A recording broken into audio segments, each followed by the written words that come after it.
Hello, everyone. Welcome to the Garden Angelus, where we talk about flowers, veggies, and all the best dirt. I'm Dee Nash from Guthrie, Oklahoma. And I'm Carol Michael from Indianapolis, Indiana.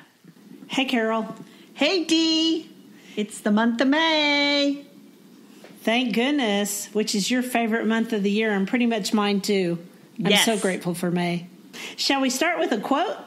It's not about May, but it is about gardening. You know what? Let's go for it. Okay, this is probably one of my favorite quotes. Gardening is an active participation in the deepest mysteries of the universe. It's by Thomas Berry. Do you know who Thomas Berry is? Ooh, I do know who Thomas Berry is because I just looked it up. Well, why don't you tell everybody else who Thomas Berry is? So Thomas Berry was a Catholic priest of the Passionist Order, a cultural historian, and an eco-theologian. He passed away in 2009. Very interesting. Yeah, that is interesting. If you look him up, you'll find a ton of interesting quotes. Which we are going to kind of link to the website where you looked him up. But, you know, he didn't like to be called an eco-theologian. I'm not even sure what that is. He liked to be called a cosmologist, a geologian, or an earth scholar. Very interesting. We'll have to... I've never heard of him before. I love the quote. I'm going to have to look him up and do some more reading. Thank you for sending me down another rabbit hole. You are so welcome. You know, the thing is, I always use that quote in my talks because I'm like, you know, we should know a little bit about what we're doing if it's really an active participation in the deepest mysteries of the universe. And every time I get out there and garden, I do feel like I'm part of something bigger. Yes, me too. So before we go into what we're going to harvest and talk about this week, should we tell the people who don't know us very well a little bit about our backgrounds? Like, who are these two women and why are they talking about gardening? Right. And we'll do that. And then next week we'll tell everybody how we met, which somebody said, how did you ever meet somebody in Oklahoma to do a podcast? We'll save that for next week. So, Carol, tell them about your pedigree. Well, Dee, my pedigree, I guess, in the gardening world is I have a horticulture degree from Purdue University. Can I get a boiler up? Boiler up. And you, Dee?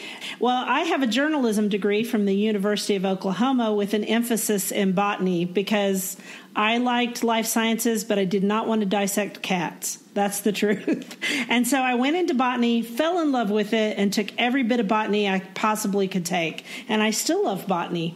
Well, that's good. I will assure you that getting my horticulture degree, I never had to dissect a cat. Yeah, I like to work with plants and small insects better than animals. I'm not really an animal husbandry kind of person. No, but going to Purdue and it is an agricultural school, I did have some friends that were in animal husbandry, majoring in chickens or cows or pigs or whatever. I've kept chickens. I know you have. I had chickens.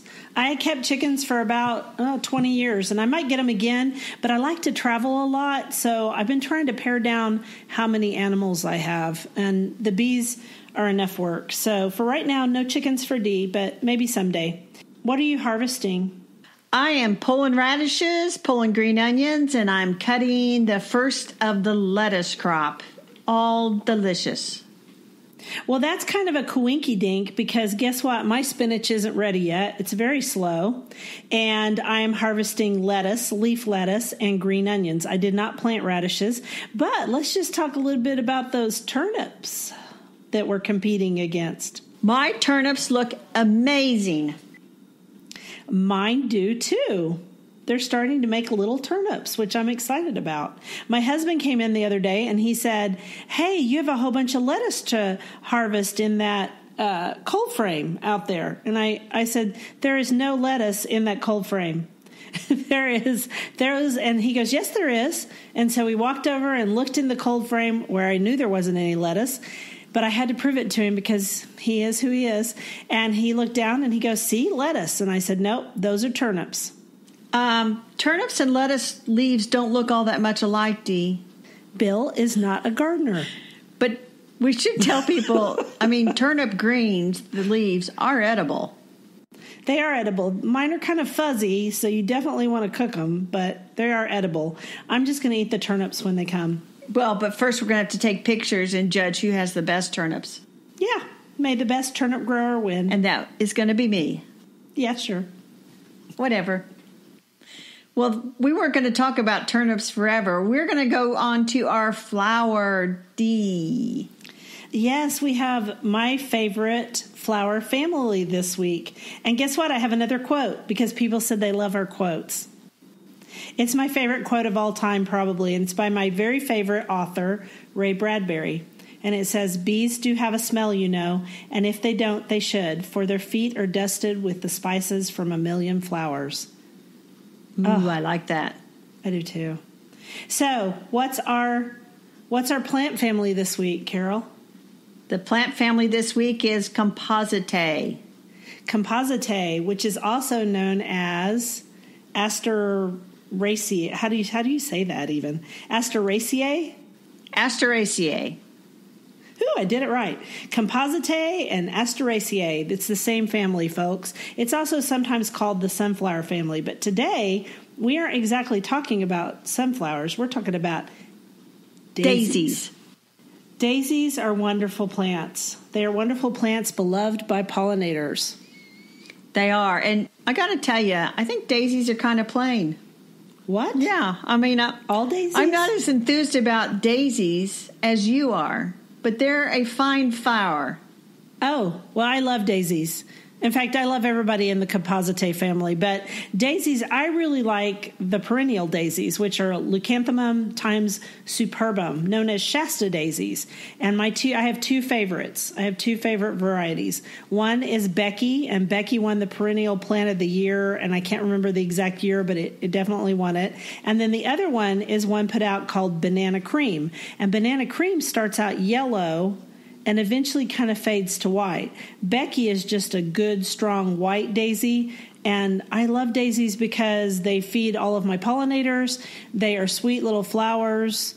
They are no trouble at all. You can spread them around the garden. They are happy, but they don't take over like Rudbeckia. No, they don't. And I have the Shasta daisies as well. I don't have Banana Cream, but maybe I want it. You need it. I do have just a plain Shasta daisy, and I'm going to guess that it's Becky out there.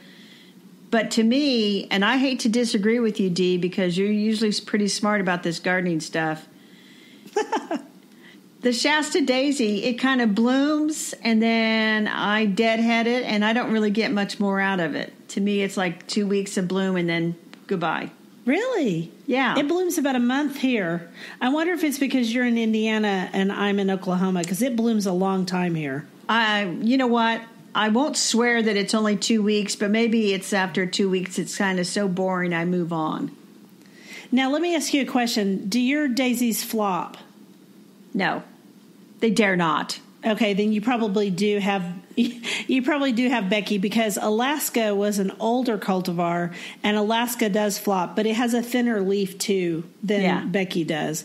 So I don't know. I mean, I have a few of the Alaska left, but I keep digging them up and sticking Becky in their place. I just think they look so great with other spiky plants like all of the salvias and the sages.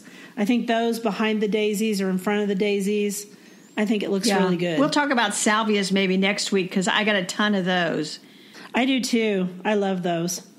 The other daisy I have is the oxeye daisy, which is Leucanthemum vulgare. Which means it's vulgar? Which means, vulgare. I don't know if it's vulgar. It is not a native. It's from Europe. Right. But it casts seeds all over the garden, and so I'm not sure it's actually a perennial as much as it comes up from seed every year. Mm-hmm. And I don't mind that. It is so easy to pull out wherever you don't want it. But I do like to get those. They come up in the spring, and they'll probably start blooming in another couple of weeks. And then I just let them all bloom, and then I kind of go through and decide which ones aren't going to stay, and I cut them all back. And again, but they don't bloom all summer by any means.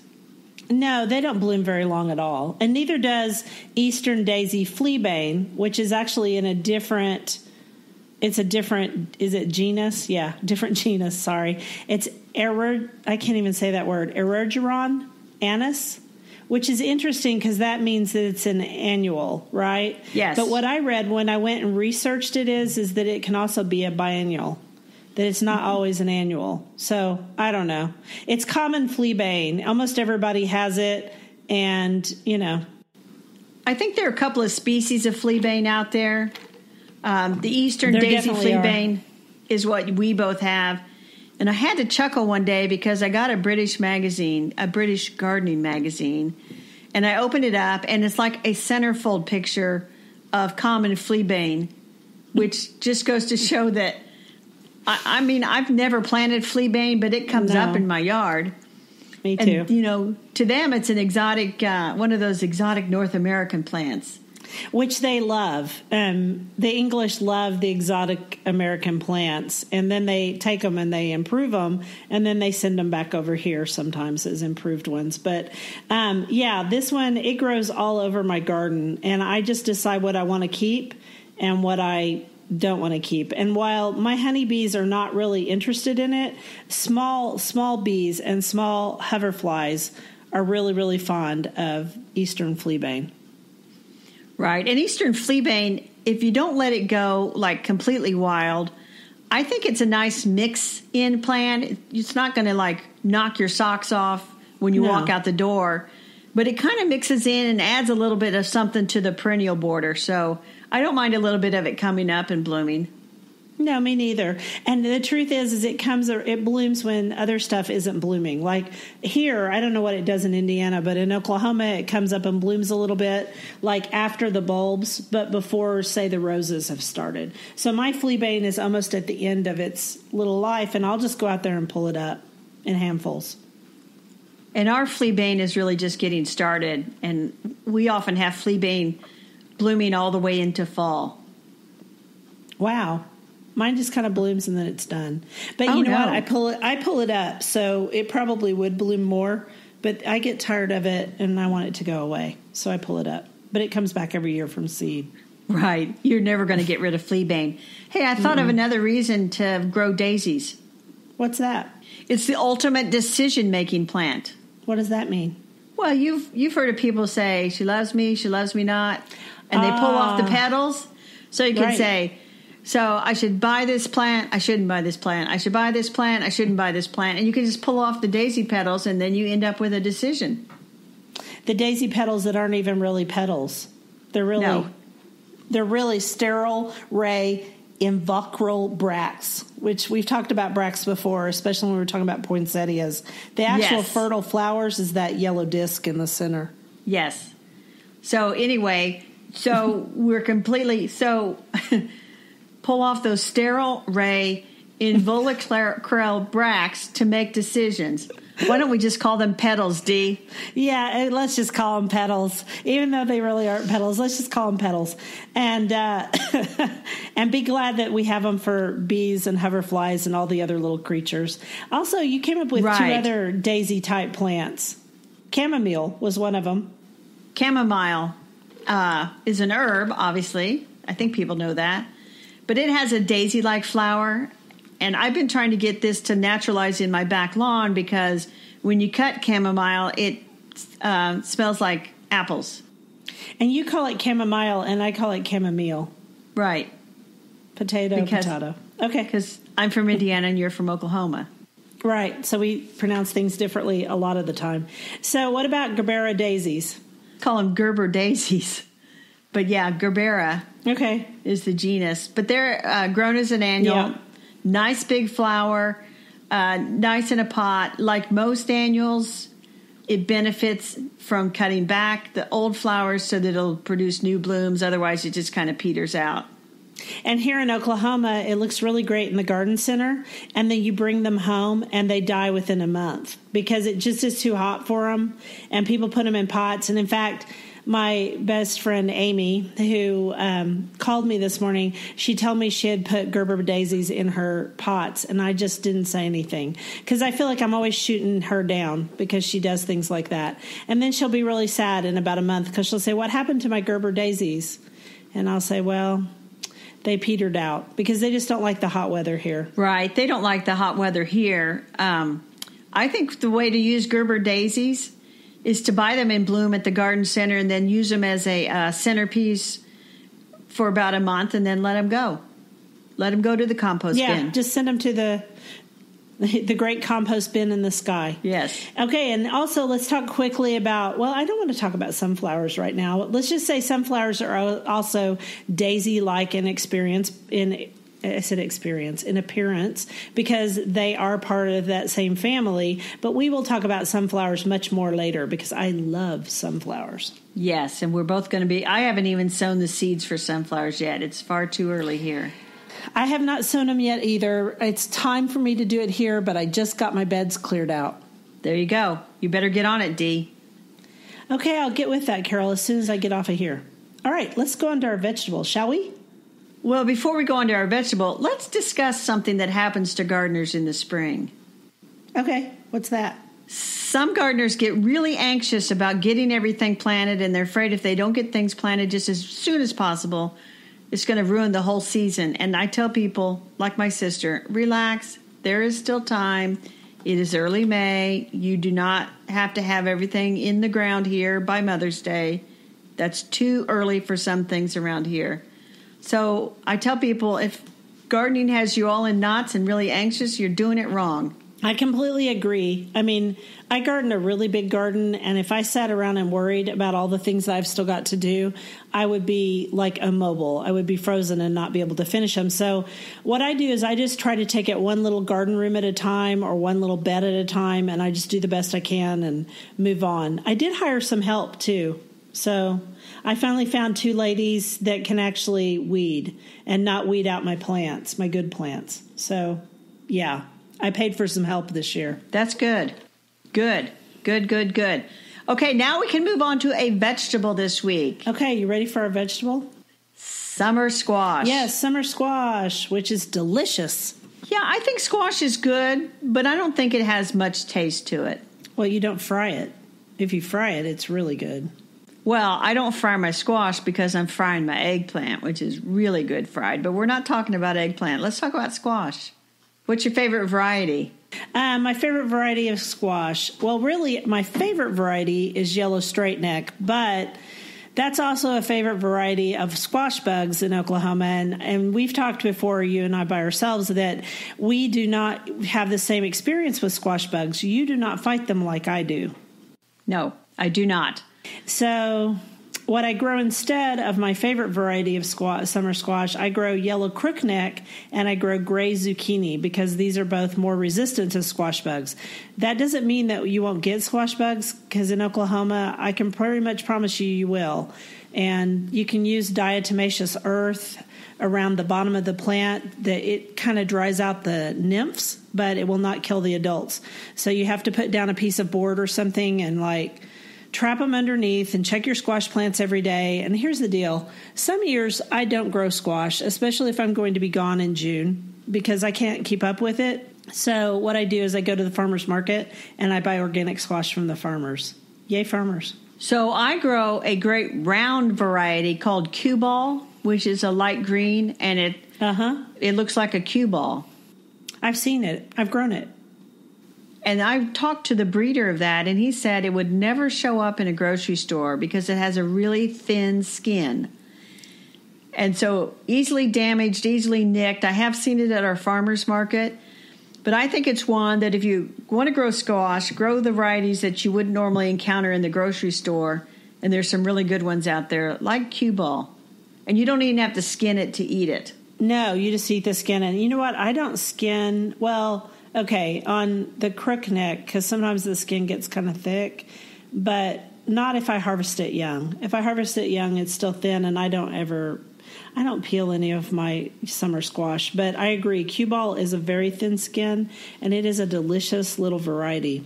However, squash bugs also like it. So people in Oklahoma and Texas, just keep that in mind. Yeah, I was going to say, I peel squash if it's older, or if I don't know if it was grown organically and if it was sprayed or something, I go ahead and peel those because it's hard to, if you just scrub them, you'll end up messing up the peel anyway. So I peel them. Yeah, that's true. One more thing. You said something about grow the varieties that you can't buy in the store. I think that holds true of almost all stuff that we grow in our vegetable gardens, wouldn't you? I would agree with that. I would agree with that a lot. Have you heard of growing the squash on hills in your garden? Yeah, I've always grown it on hills for the drainage, but you know what? You don't have to. You don't really have to, but I do. I kind of make a little mound, and when it sounds like a hill, it sounds like, we're getting earth-moving equipment out there and making it like a downward slope, but it's actually just make a little mound and then plant on top of the mound. And the other thing I read years ago is if you plant radishes around your squash, it'll keep away the squash vine borers. Uh-huh. Do you think it works? And I don't really have problems with squash vine borer, but I don't know if it's because of the radishes or just because I am living a charmed life.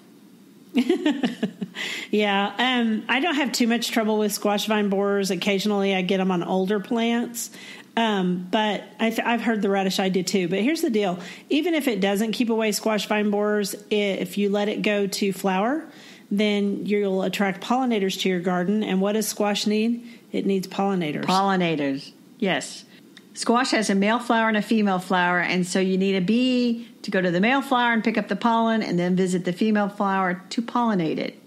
And I actually have pictures that I posted on my blog some time ago about how to identify a female flower and a male flower and how to pollinate your own squash. Because some people really don't have pollinators, and so they weren't getting any squash, especially when you first plant it. So you can actually hand pollinate it if you want to, but now I don't have a problem with that because I have honeybees. There you go. So the other problem with squash sometimes is you think you've found all of it and you've harvested it, and the next day you go out and there's a squash that's as big as your arm out there that is really not good for anything. Especially zucchini. Yeah, zucchini is the worst for that. And that's when people start leaving it on your doorstep. No. I haven't been to your house yet, have I? I have a neighbor. I have this sweet neighbor. He's been my neighbor for 30 years, and he gives me baseball-sized zucchini every single year. He drives up in his truck, and he hands me a grocery bag full of it. He won't listen to this podcast, so I'm just going to tell people that I compost it because you can only eat so much zucchini bread, and I have my own zucchini. Right. So I don't need his baseball size, but he's very proud of it. He thinks that you're supposed to grow them that big. You are not. When should you actually... I'm not kidding. I'm not kidding. So when should you actually harvest squash? What size should it be? Well, I don't like to get more than about 6 inches long. And just as the bloom, the petals of the bloom are starting to fall off the bottom of the squash, is about the time. Because we should tell people the squash blossom is actually edible.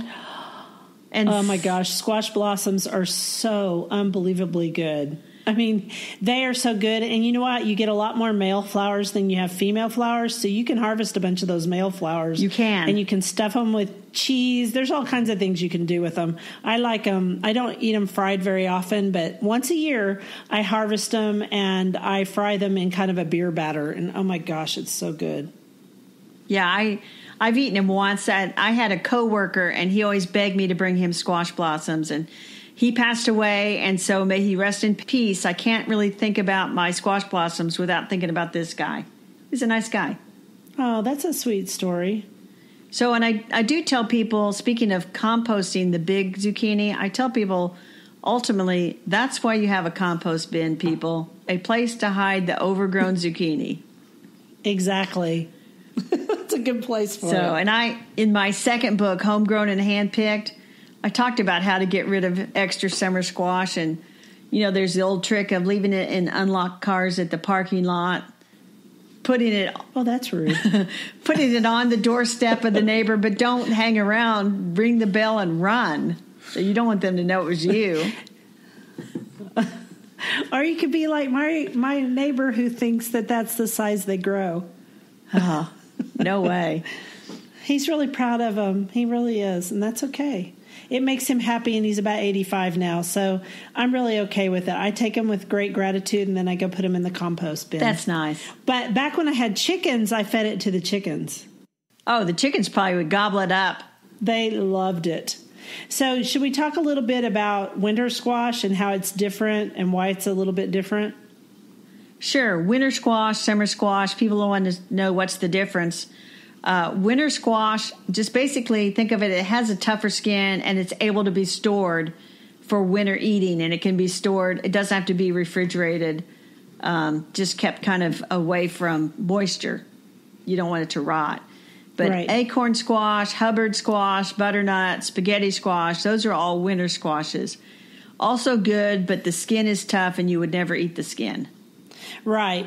And spaghetti squashes, I've actually grown spaghetti squash several times, and it was really good. But here's the thing. It didn't taste any different in my garden than it did from the store. So it takes up a lot of room. And some of those squashes, they do take up a lot of room in my garden, and it's a small garden. I should say my vegetable garden's a small garden. My other garden's not so small. So besides squash bugs and squash vine borers, powdery mildew can be a bit of a problem with squash, but I'll be honest, it's not a problem here. At least not for me. It can be a problem here, and it just shows up as a grayish cast on the leaves. It doesn't really hurt anything. It doesn't really hurt the vigor of the plant that much. I would tell people the same thing. When you pull your spent zucchini squash, your spent summer squash plants, they are probably harboring squash bug eggs, squash vine borers, powdery mildew. Send them to the trash, not the compost pile. Right. Unless your pile gets super hot. Right. And so as for pollinators, we talked about that just a little bit. In addition to honeybees and other bumblebees also pollinate squash, there's a native bee that pollinates squash, and it's called the squash bee. And it's called Peponopus prunosa, and it's native to North America. And so they're a little bit hard to tell apart from honeybees, but they're a bit more striped, and I actually get them in my garden. So I think that's pretty cool, and you can encourage them by, planting other pollinator plants too. So I was trying to see if there's any other thing that you could do. Okay, so if you want to get down close and see the squash bee, they have a much more distinct light-colored stripe on their abdomen and combs rather than a pollen basket on their hind legs for carrying pollen. But here's the thing. I'm not going to get down on my tummy and look at the squash and bother that squash bee. Are you? I have to laugh, Dee, because I can just see you kneeling down looking at a squash flower at a bee and wondering if it's a squash bee or a regular honeybee. No, I don't think so. I don't have time for that. But guess what? Squash bees have a unique symbiotic relationship with squash, and they feed exclusively on the pollen of the cucurbit family. Isn't that interesting? Interesting. There you go. Squash bees. It is interesting. I did not know that. I'm just happy to have any bee come and pollinate them, and I'm glad to know there's different types. Yeah, it's kind of cool. It's kind of cool that they pollinate squash and other cucurbits. Although honeybees do, and so do bumblebees. But anyway. So when we get to our dirt, are we ready for dirt now? I'm ready for dirt if you're ready. Okay. Here's the dirt. So last week, remember, I was in a bookstore and I saw a book and I thought, oh, I think Dee would like this. So I texted you a picture of the book and you texted back and said, I got that one. I just got that one. Pre-ordered. And anyway, Queen Spotting by Hillary Kearney. Kearney? Yeah, Kearney. Kearney. Mm-hmm. She's a beekeeper in California. And I knew when I saw this book that you would have this book or you would want this book if you didn't know about it. What is fascinating about this book, Dee? Okay, so queen spotting is something that Hillary is a pretty famous beekeeper on Instagram, and she manages hives in California for several different customers and her own hives. And she started this, and for the life of me right now, I cannot think of what her... Oh, Girl Next Door Honey. It just dawned on me. I mean, it's on the front of the book, which helps too.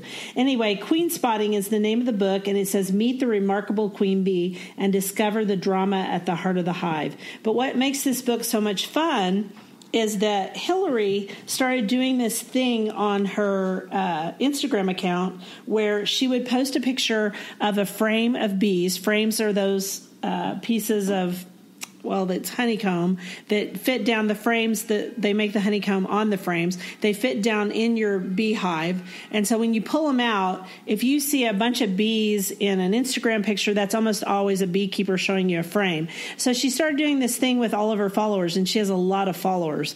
And it was called queen spotting. And she would have you spot the queen in her picture, and when you spotted it, you were supposed to show a bee. And it became really, really popular. And the reason she did this was for educational purposes.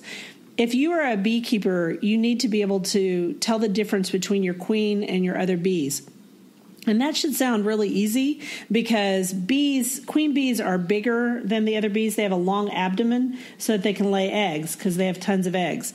But it's not as easy as you might think. And so this book, beekeepers need to know the queen because they need to make sure that their hives are not queenless, or that if there are new queens in the hive, if they haven't mated yet. It's just complicated. And it helps you to know if your colony is queen right, because all beekeepers want colonies that are queen right. The queen, although she is not the towering monarch that people think she is really important to the hive. She lays all the eggs in the hive for the colony, and she also passes on her pheromone to all the other honeybees so that they know that she is theirs. So you have to be able to spot her. So she started doing this thing, and in this book, there's a whole bunch of information about bees, which is really good, and written in a very direct kind of way.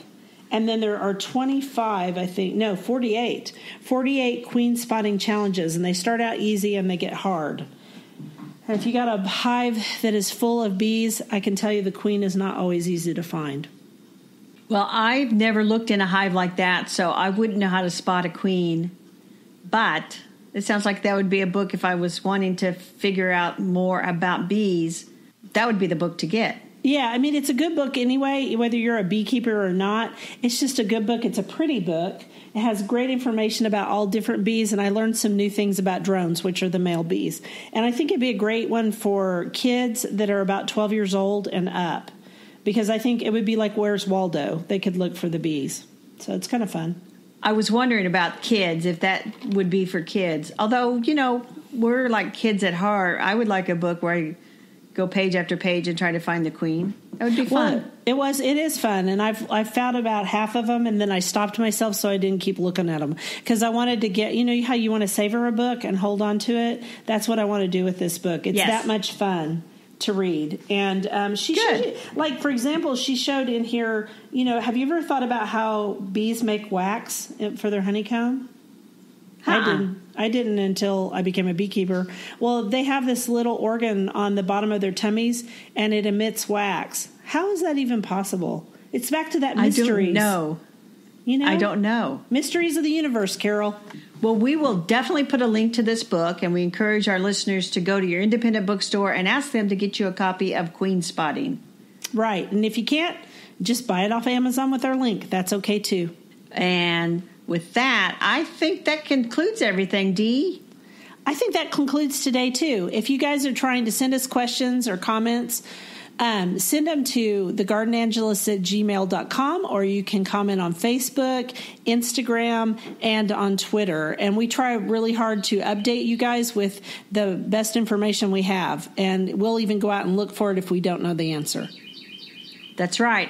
And one other thing we should remind people is, if you haven't done so, go back and listen to Weeding with the Garden Angelist, which is our weeding episode designed to inspire you to do a better, faster job of weeding in your own garden.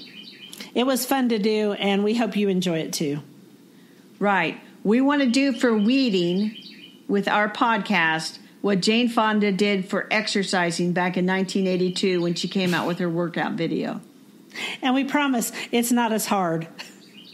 No, we made it fun. We made weeding fun, Dee. We darn sure did our best, that's for sure. It was great chatting with you over the garden gate today. It was great chatting with you, and we'll be back next week, same time, same station. Bye, everyone. Thanks for joining us. Bye.